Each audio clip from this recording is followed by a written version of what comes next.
जादुई सुनहरा शहर।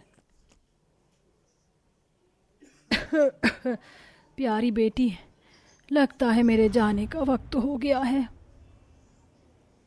भगवान के लिए ऐसा मत कहो, तुम्हारे बिना मैं और बबलू कैसे रहेंगे। सुभद्रा की सांस तेज तेज चलने लगती है।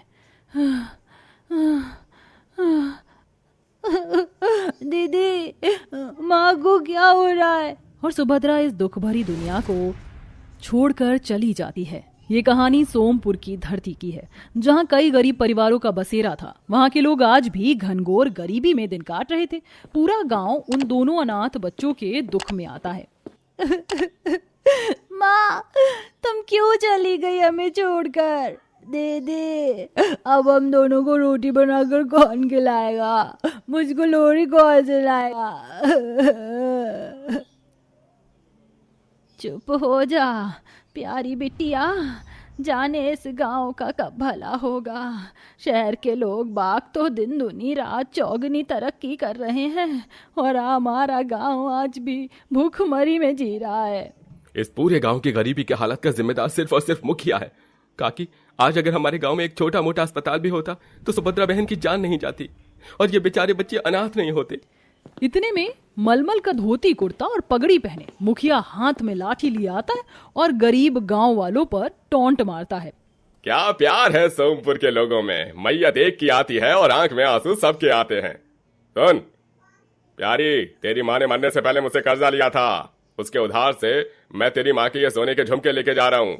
वैसे भी ये आग में पिघल जाएगा, इससे अच्छा कर्जा उतरवा ले। मुखिया वह सोने के झुमके नोच कर लेकर चला गया। तभी सुजीत की पत्नी गौरी ने दुखियारे मन से कहा, कितना नीच है ये मुखिया, भगवान ने इसे इतना रुपया सोना चांदी दे रखा होगा, फिर भी गरीबों को नोच कर खाता है। पूरा का पूरा गांव मुखिया से दुखी था, क्योंकि वह अपने आलीशान बड़ी हवेली में रहता था, जबकि पूरा गांव पूस की कुटिया में। प्यारी ने गांव वालों के साथ मिलकर अपनी माँ का अंतिम संस्कार कर दिया। गौरी, 2 रोटी प्यारी और बबलू को भी दे आना। अब सुभद्रा बहन तो है नहीं, हम ही लोग गांव वाले ही तो उन अनाथ बच्चों का सहारा हैं। 2 ही रोटी बन पाई हैं, एक तुम खा लो, एक उनको दे आती हूँ। मैं नमक पानी पी लूंगी। भले ही गरीब गांव वालों के पास सोना चांदी नहीं थे, लेकिन सबके दिल में दया प्रेम बहुत था। इधर भूख में तड़पता हुआ बबलू रो रहा था। दीदी, मुझे भूख लगी है। कहाँ से लाऊं तेरे लिए रोटी बबलू? एक अनाज का दाना नहीं घर में। आ, मैं तुझको लोरी सुनाऊं।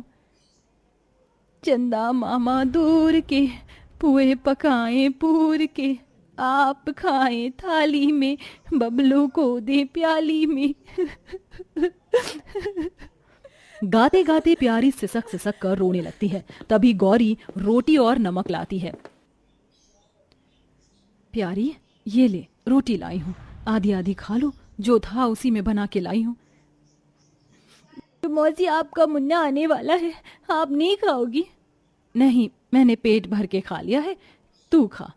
लेकिन प्यारी सब समझती थी। धीरे धीरे मई जून की गर्मी का मौसम शुरू हो गया और गरीब किसानों की फसलों में धूप से आग लग जाने की वजह से सब तबाह हो गया।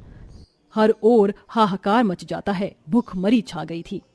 अब इस गांव में कुछ नहीं बचा, चलो अब शहर चलते हैं। प्यारी अपने गांव को छोड़कर नहीं जाना चाहती थी। सुजीत काका, ये गांव, ये मिट्टी हमारी है, हम इसे छोड़कर कैसे जा सकते हैं? तो क्या करें, यहीं अपनी मौत की बाट जो है।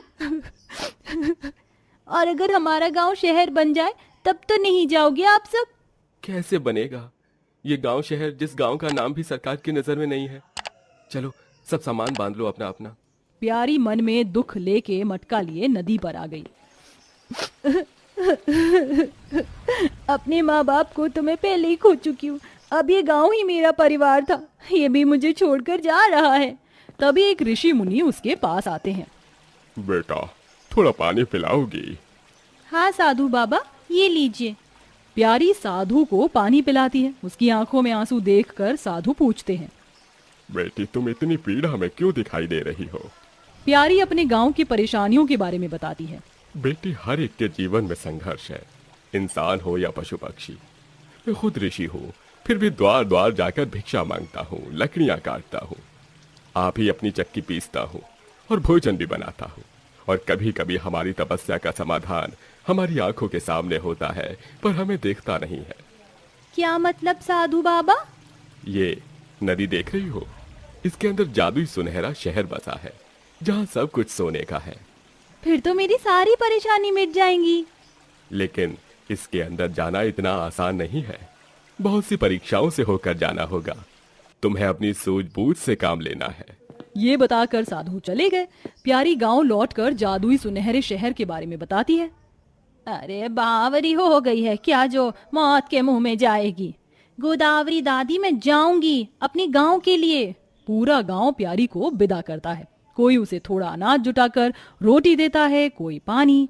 प्यारी नदी में जैसे ही उतरती है तो नदी के रास्ते में वो एक बड़े फाटक को देखती है जो कि सोने का था, जिसे जादुई सोना शहर साफ साफ दिख रहा था।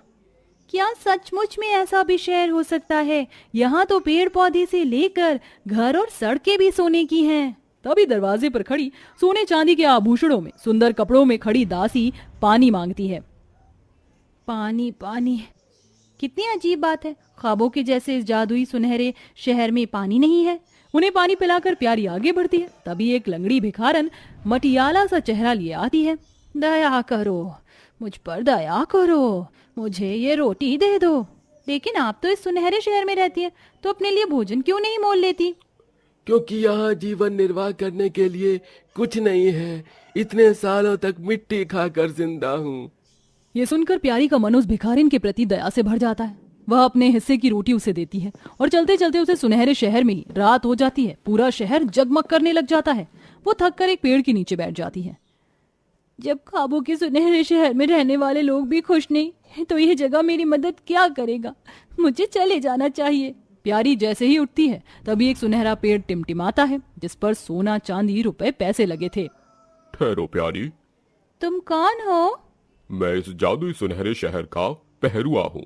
इस जादुई सुनहरे शहर में मैं तुम्हारा स्वागत करता हूँ। दरअसल हम तुम्हारी परीक्षा ले रहे थे और तुम बहुत नेक बच्ची हो, इसलिए हम तुम्हारी मदद कर रहे हैं। ये बोलकर जादुई सुनहरा पेड़ झूम झूम कर ढेर सारे सोना चांदी रुपए पैसे बरसाता है। ये लो, ये सब तुम्हारे गांव के लिए है, ले लो। और मैं तुम्हें इस जादुई सुनहरे शहर का वासी होने का सामर्थ्य देता हूँ। तुम अगर पत्थर भी छुओगी तो सोना बन जाएगा। तुम्हारा बहुत बहुत धन्यवाद जादुई सुनहरे पेड़। अब मेरा गांव नहीं उजड़ेगा। जैसे दासियां हीरे जवाहरात देती हैं, पेड़ अपने में से सोने के पत्ते इत्यादि, वह नदी के रास्ते अपने गांव सोमपुर लौट आती है। उसके हाथों में सोने से भरी पोटली थी। प्यारी तो आ गई। हाँ गोदावरी दादी, अब हमारा गांव पिछड़ा नहीं रहेगा। उसे हम सब मिलकर शहर बनाएंगे। दीदी, मुझे भूख लगी है। हाँ बबलू, ठहर जा। ए मेरी जादुई शक्ति, मुझे अच्छा अच्छा खाना दो। जादुई सुनहरे शहर से मिली अपने जादुई समर्थ का इस्तेमाल करके प्यारी बहुत से पकवान प्रकट करती है। अरे वाह गोदावरी मौसी, देख रही हो, हमारी प्यारी तो एकदम अन्नपूर्णा जैसे खाना निकाल रही है। ये शक्ति मुझे उस सुनहरे शहर से मिली है। काका, आप सब खाना शुरू कीजिए।